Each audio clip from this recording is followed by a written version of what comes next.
Señor doctor Carlos Holmes Trujillo, muy buenos días. Buenos días, doctor Londoño, me alegra saludarlo. ¿Cómo está usted? Pues muy bien, señor, y aquí sorprendido porque con usted y con la senadora Susana Correa compartimos el honor de ser acusados por el Consejo Nacional Electoral de inscribir una candidatura. Se volvió un delito inscribir candidaturas y una candidatura impoluta, una candidatura como la de Oscar Iván Zuluaga. Su opinión sobre ese parecer y el efecto que eso tenga sobre su aspiración presidencial clarísima. Usted ha hecho una campaña que es modelo en Colombia de movimiento de ideas, de movilización de puntos de vista. Usted está haciendo una gran campaña. ¿Qué significa esto, doctor Carlos Holmes Trujillo? Pues, doctor Londoño, los avatares de estas cosas públicas en un país como Colombia, yo estoy pendiente de conocer exactamente qué es lo que dice el Consejo Nacional Electoral. Todavía no he sido notificado, no conozco el contenido, pero hombre, si estoy es absolutamente tranquilo. Porque usted lo señaló, lo que hicimos la senadora Susana Correa. Usted y yo ese día fue firmar el acta de inscripción de la candidatura de Oscar Iván Zuluaga a la presidencia y la mía a la vicepresidencia. Déjeme contarle además una anécdota. Ese día, cuando caí en cuenta de lo que íbamos a hacer, dije, hombre, caramba, pero yo soy candidato a la vicepresidencia, ¿será que yo también puedo firmar el acta de inscripción? Y le pregunté a alguien ahí rápidamente, en medio de esos afanes, de ese tipo de eventos, si eso tenía alguna dificultad, si no la tenía, me dijeron, no, eso hay que hacerlo ya porque además no hay tiempo, entonces procedí a firmarlo. Tuve la reflexión en ese momento por el hecho de que yo me iba a autoinscribir como candidato a la vicepresidencia en unión del doctor Oscar Iván. Eso fue todo. Vamos a ver qué es lo que tiene el Consejo Electoral. Yo voy a leerlo con mucho detenimiento. Déjeme, eso sí, decirle que no puedo dejar de sentir, doctor Londoño, un hedorcito nauseabundo, cuyo origen yo quiero identificar bien. Voy a darme a la tarea de identificarlo bien. Vamos a seguirle la pista a las huellas del gato, porque eso sí es absolutamente indispensable hacerlo en lo que tiene que ver con los asuntos legales. Ahí está la ley. La ley es de una claridad absoluta, es de una claridad que nadie puede desconocer en cuanto a responsabilidades en esta materia, y hay muchos otros debates que en esta materia habrá que dar con respecto a decisiones actuales y pasadas del Consejo Nacional Electoral, de manera que lo que hay que hacer es seguir trabajando. Yo voy a seguir en mi precandidatura. Ayer estuve en Villavicencio todo el día y espero que conversemos usted y yo, doctor Londoño, para que analicemos exactamente esa pieza del Consejo Nacional Electoral, porque me parecería muy bueno que actuáramos de consuno, usted, la senadora Susana Correa y yo, porque tenemos exactamente la misma situación. Los tres firmamos y de ahí no volvimos a hablar de ese tema distinto a los asuntos políticos del momento, que era lo que nos impulsaba, porque de lo que se trataba era de darle forma a una aspiración legítima, buena para el país, hasta el punto de que recogió 7 millones de votos. Así que lo llamaré para que estudiemos juntos esa pieza, doctor Londoño. Será muy importante desde el punto de vista jurídico leerla. Nuestra situación es la misma, con la diferencia de que yo estoy engavetado y no aspiro a nada ni puedo aspirar a nada. La senadora Susana Correa aspira al Senado de la República y usted aspira a la presidencia. Esa es la pequeña diferencia, pero en fin, esto es inaudito y hay que seguirle la pista a ver de dónde surgió eso, que quienes inscriben una candidatura quedan de responsables solidarios con lo que pasa en la campaña. Y no es porque tengamos una duda, la más remota, la más leve, sobre la pulcritud con que Oscar Iván Zuluaga manejó su campaña. Ninguna, solo que esto es insólito. Es insólito. De aquí en adelante, ¿quién inscribe candidaturas? No, pero además empiezan, doctor Londoño, escúcheme que lo interrumpa, empiezan a llegar versiones, yo no sé si ciertas, si apropiadas, si adecuadas o inadecuadas, sobre la naturaleza del debate que hubo en el Consejo Nacional Electoral, y todas esas versiones que llegan, naturalmente yo las recibo con beneficio de inventario, no faltaría más que no, pero todas esas versiones que empiezan a rodar le dejan a uno inquietudes, preocupaciones, y por eso aquello del hedorcito nauseabundo, cuyo origen es muy importante identificar con precisión, y a eso sí le voy a dedicar un tiempito. Vamos a seguir las huellitas del gato, doctor Londoño. Bueno, doctor Carlos Holmes Trujillo, ahora dejemos lo urgente y lo curioso y lo grotesco que es esto que estamos analizando para pasar a lo sustantivo, la situación del país. Usted ha recorrido el país, ayer estuvo en Villavicencio, y a nosotros nos parece que este es un país melancólico, entristecido, lo dicen las encuestas, y un país agobiado por 1000 problemas. El primero de ellos es porque la mayoría de los colombianos está diciendo: ¿cómo sobrevivo mañana? ¿De dónde voy a sacar dinero para llevar el mercado a mi casa? El 50% de los empleos teóricos del doctor Perfetti, el director del DANE, son empleos informales, es decir, lo del rebusque, mientras hay una tasa altísima de desempleo, y mientras el 32% de las familias colombianas, según el mismo DANE, no están resolviendo sus necesidades básicas. ¿Qué ha encontrado usted en el país y frente a temas tan graves como la cuestión del petróleo, las consultas, las parálisis en las obras públicas, la pobreza del campo, el debilitamiento de la industria? Pero usted ¿qué palpa recorriendo las regiones y hablando con la gente? Doctor Londoño, el clamor es unánime en todas las regiones de Colombia. Primero, se cayeron las ventas. Segundo, no tengo empleo. Tercero, está deprimido el sector agropecuario. Cuarto, está deprimido el sector petrolero. Quinto, se incrementa nuevamente la inseguridad, crece el abigeato, continúa creciendo la extorsión. Hay una angustia en todas las regiones de Colombia que hay que mencionar con toda claridad. Ayer en Villavicencio, ese fue el tono general. El día anterior en Cali, en 2 o 3 actos que tuve, el tono general.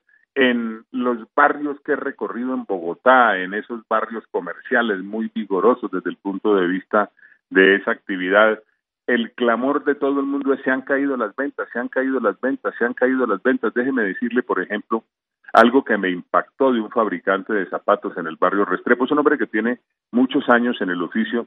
Me dijo: mire, doctor, para que a usted le quede claro lo que está pasando, déjeme decirle lo siguiente. Yo fabricaba 4,000 pares de zapatos mensuales, ahora fabrico 300. Yo tenía 35 empleados, ahora tengo 3. Y ese es el común denominador en todas esas zonas, independientemente del sector. Ayer nomás me decían en Villavicencio: ¿cómo se va a hacer para recuperar el sector agropecuario? Nosotros tenemos que recuperar esa que es nuestra vocación. ¿Cómo vamos a avanzar para darle impulso nuevamente a la industria petrolera, cuidando, por supuesto, el medio ambiente, cuidando el agua y creando condiciones adecuadas para la vida de las comunidades? Yo todos los días, doctor Londoño, llego a la conclusión clarísima de que tenemos una gran responsabilidad, y la responsabilidad es cambiar para bien el rumbo de este país. Eso está en manos, por supuesto, de los electores y de Dios en el 2018.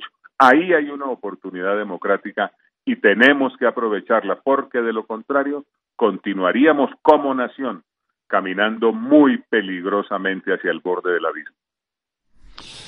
Doctor Carlos Holmes Trujillo, usted ha sostenido una tesis que ha llamado mucho la atención por su audacia y por su trascendencia, que tenemos que crecer no al 4 ni al 5, sino al 7% anual. Eso fue posible. A tasas superiores creció Japón mucho tiempo, a tasas superiores creció el Brasil en su época de engrandecimiento, a tasas superiores creció Corea. ¿Cuánto tiempo? Usted lo sabe, usted que es un experto en materia internacional. Y resulta que en el primer trimestre de este año crecimos al 1.1 y en el segundo trimestre probablemente crecimos por debajo de esa cifra. ¿Eso qué significa para el país? No, es la depresión, es la falta de empleo, es la caída de la inversión, es la pérdida de posibilidades productivas. Y yo lo he venido diciendo en todo el país por esta razón, doctor Londoño. Usted sabe que en estos eventos le preguntan a uno siempre cuál es su prioridad, y mi respuesta es sin vacilar.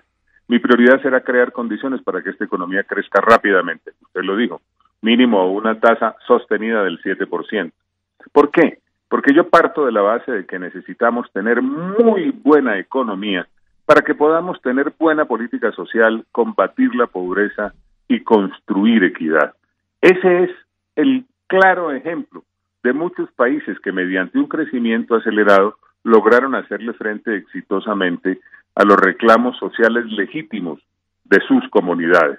Ahora bien, yo sé que es un objetivo ambicioso, pero es un objetivo ambicioso que planteo deliberadamente. Y lo planteo deliberadamente porque yo no hago parte de esa zona conformista del país que señala que hemos crecido a tasas razonables, promedios del 3.5, como si eso fuera una maravilla para un país con tantas necesidades como Colombia. Para mí ese es un promedio de crecimiento mediocre. Para mí ese es un promedio de crecimiento insuficiente. Y lo que tenemos que hacer es dejar atrás esa medianía para apuntar a los ejemplos que verdaderamente tenemos que seguir, es decir, el de aquellos países que crecieron y crecieron y crecieron y aliviaron sustancialmente las afugias sociales de su gente. La resolvieron y son muchos los países, usted lo sabe, es que usted tiene una experiencia muy larga en el Japón y durante muchos años el Japón creció a unas tasas inauditas que le permitieron convertirse de una nación destrozada después de la Segunda Guerra Mundial o de la Guerra del Pacífico específicamente, como usted la quiera llamar, y fue capaz de una verdadera hazaña. Y lo mismo Corea, y lo mismo está haciendo, quien lo creyera, la China, que es comunista en materia política y capitalista, grandemente capitalista en materia económica.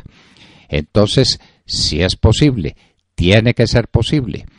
Bueno, hay un tema que nos preocupa mucho, que es la situación del campo, porque el campo no es el mayor contribuyente al Producto Interno Bruto del país, pero sí el mayor contribuyente a la paz de Colombia, a la tranquilidad, a la generación de condiciones en las que un país puede sobrevivir, y es la garantía nada menos que de la soberanía alimentaria.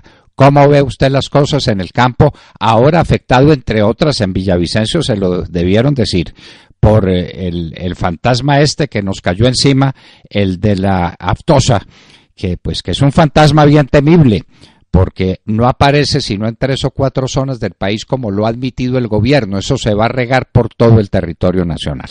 ¿Cómo está el campo colombiano, doctor Carlos Holmes Trujillo? Doctor Londoño, en estos días recibí una muy cordial invitación de la SAC para un conversatorio con miembros del gremio y personas interesadas en el sector agropecuario. Me hicieron esa pregunta y yo se la respondí de la siguiente manera, como lo estoy haciendo con otros interlocutores del sector productivo. Les dije: señores, el 8 de agosto, muy temprano, me voy a sentar con el sector productivo colombiano, grande, mediano y pequeño. ¿Con qué propósito? Con el propósito de poner en marcha inmediatamente un proceso que nos permita identificar en forma rápida sectores y productos en los que podamos ser competitivos realmente y gocen de amplio mercado nacional e internacional. Una vez definido con ustedes esos sectores y esos productos, vamos a hacer una lista de compromisos recíprocos. El sector privado dirá cuáles son los suyos, el gobierno dirá cuáles son los suyos y promoverá lo que deba promover con la totalidad del Estado.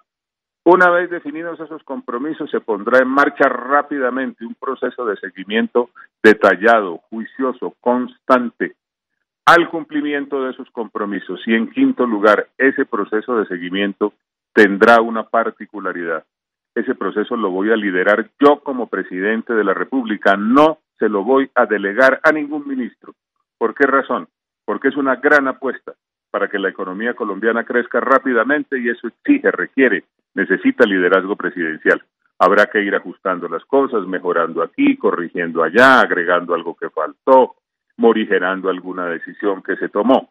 Esa es la decisión que tengo en esa materia, y el campo colombiano hará parte de esa gran decisión con una característica adicional. No va a ser un anexo del Plan Nacional de Desarrollo, va a ser parte central de esa visión de que la economía crezca rápidamente a un mínimo sostenido del 7%. Y hay que hacerlo de esa manera, entre otras cosas, no solo por nuestras características, no solo por nuestras ventajas, no solamente por estar en el trópico, no solamente por la cantidad de tierra que tenemos para esos efectos, sino porque en lo que dice relación con el campo colombiano hay 2 realidades que son clamorosas. La primera, crece la demanda de alimentos en el mundo. 2, crece la demanda para identificar fuentes de energía alternativa y ahí jugará un gran papel el campo colombiano. Esa es la decisión que tengo si soy elegido presidente de Colombia, doctor Londoño. Nada menos que eso, nada menos que eso. Y por último, un temita bien delicado, usted mencionó la riqueza petrolera que tenemos, que no es mucha, pero sí la suficiente para ser un país autosuficiente y con una vocación exportadora que ha salvado la balanza de pagos del país en los últimos años. Y resulta pues que ahora tenemos las consultas populares y tenemos gravámenes del 70% y eso espantó la inversión en petróleos hasta el punto en que en este año no ha habido 1 kilómetro de sísmica, lo que quiere decir que no hay un pozo petrolero de exploración.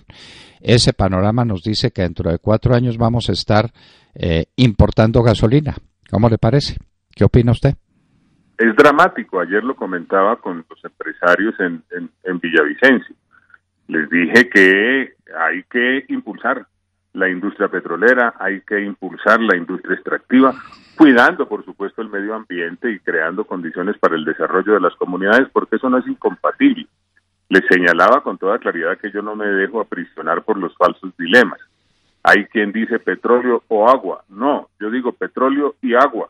Y para ese efecto estoy planteando la creación del Fondo del Agua, que se alimentará con las contribuciones obligatorias del valor de los contratos que pueden hacer las empresas. Pero la diferencia será que no se aplicará a un proyecto el 1% individualmente de la contribución de cada empresa, sino que eso se hará parte de un gran fondo para financiar grandes proyectos.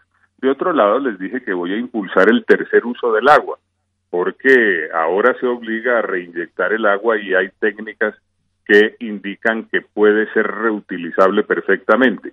Y en tercer lugar, les señalé que voy a impulsar la creación del Fondo Sembrar, echando para atrás esa decisión que tomó este gobierno, es aquella famosa figura de la mermelada encima de la tostada, que tanto daño le ha hecho al país, para constituir el Fondo Sembrar a fin de que a él puedan acceder las zonas productoras con el propósito de financiar proyectos de gran dimensión, es decir, proyectos que beneficien más de 2 departamentos o más de 3, 4 o 5 municipios.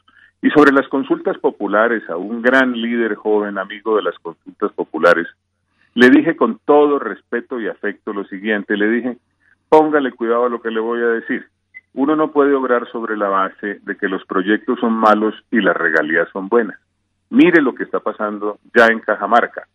Casi el 100% votó no al proyecto y ya el alcalde está angustiado porque creció el desempleo y no hay plata para poner en marcha proyectos de desarrollo común. Le señalé además que la Corte Constitucional, según mi opinión, ha cometido un error gigantesco.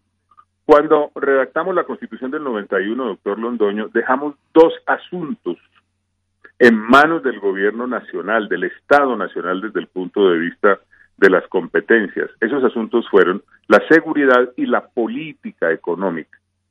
En este caso concreto estamos hablando de un sector que impacta sustancialmente la economía nacional, por lo que es su efecto sobre el recaudo, por lo que es su efecto sobre las exportaciones. De manera que todo lo que tenga que ver con el sector es un asunto de política económica cuya competencia es de la nación. En lo que dice relación además con la intervención del uso del suelo, está clara la competencia de la nación, que es la propietaria de subsuelo y los recursos del suelo, según la Constitución Nacional. En el nivel municipal lo que existe es una competencia para los consejos municipales de tomar decisiones relacionadas con el uso del suelo. Así que el tema de las competencias está claro, visto este asunto como uno central en lo que dice relación con la política económica nacional, y lo que hay que hacer es cambiar esa orientación peligrosísima que ahora tienen las consultas para aplicar las competencias constitucionales, poniendo eso sí en marcha, y esta es una pieza central, un proceso de diálogo y concertación empresarial y popular permanente entre el gobierno nacional, los gobiernos locales, las empresas y las comunidades. Esa es mi visión del tema, doctor Londoño. Doctor Carlos Holmes Trujillo, precandidato a la presidencia por el Centro Democrático, Hablaremos desde luego sobre el tema curioso que nos une, y es que estamos acusados, en la muy buena compañía de la senadora Susana Correa, de haber inscrito una candidatura limpia, impoluta y que además fue triunfante, la candidatura de Óscar Iván Zuluaga a la presidencia de la República y la suya a la vicepresidencia de Colombia. Doctor Carlos Holmes Trujillo, muchísimas gracias por estar en la Hora de la Verdad. A usted, doctor Londoño, un abrazo y como siempre mi gratitud.